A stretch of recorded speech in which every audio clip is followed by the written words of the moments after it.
Hi, it's Anika from Living for Later. In my previous video, I discussed knowing who we're talking to in prayer. Today, we're going to talk about acknowledging God's holiness. If you did not have an opportunity to watch the video from yesterday, go ahead and click on the link in the description box. And if you've already watched it, I hope that you enjoy part 2. All right, you be blessed. Now, the next thing he says, again, this is the template, right? Hallowed be your name. So the next point is acknowledge his holiness. So hallowed means sanctified, which is being holy, being set apart. And I have to say this because just because there's intimacy between me and my daddy, that doesn't mean irreverence. I still honor him as the King of Kings. And as a matter of fact, the more I see his character, the more I want to honor him. The more I see his holiness on display. So when I come to prayer, right, it's okay, I'm acknowledging you as my daddy. And then I'm also pouring out adoration and I'm telling you who you are, that you are a holy God, that you are a magnificent God. Sometimes we want to jump straight into prayer and we don't pause to just say, let me acknowledge who you are. You read throughout the Psalms and it's a beautiful thing because you see they're just constantly telling God who he is. And honestly, I don't think it's really for God, but it's more for us because sometimes when I'm coming in prayer, I have to remind myself that this is the God of the universe. So there's nothing too big for him, that he is magnificent, that he is all-knowing, that he is holy. And if he's holy, that means that he cannot lie. So that means that he's transparent. Not transparent, but it means that he is trustworthy. So whatever it is I'm bringing before you,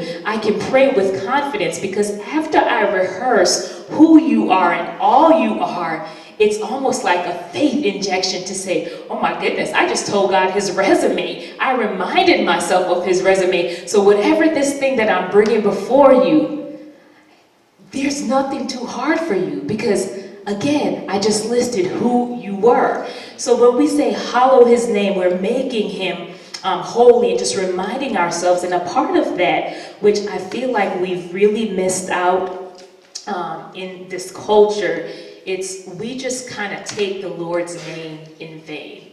We just toss it around. There's just no sense of respect. It's like we talking to God like he's our G. Yeah, he's our daddy, absolutely, but there's still such a reverence, like, and I don't know, I think that if we're not careful, because we hear the irreverence so much, that it's easy for us that know better to become desensitized and say, oh yeah, everything is, oh my God, why are you calling him? Do you need him? Like, he means it, like in Exodus 20, I believe it's the 3rd commandment where he says, take my name in vain.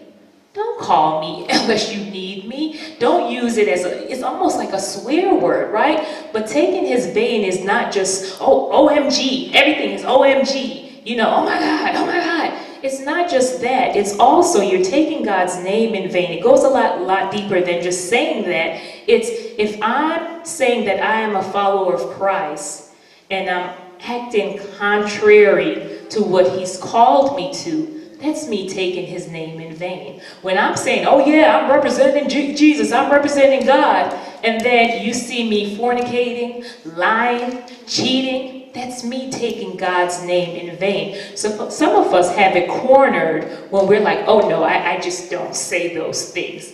But our actions show that we're really taking God's name in vain, right? So when we say hallowed be your name, it's a reminder of who God is, making his name holy, understanding that he's a holy God, and again, not taking his name in vain in both our speech and our action.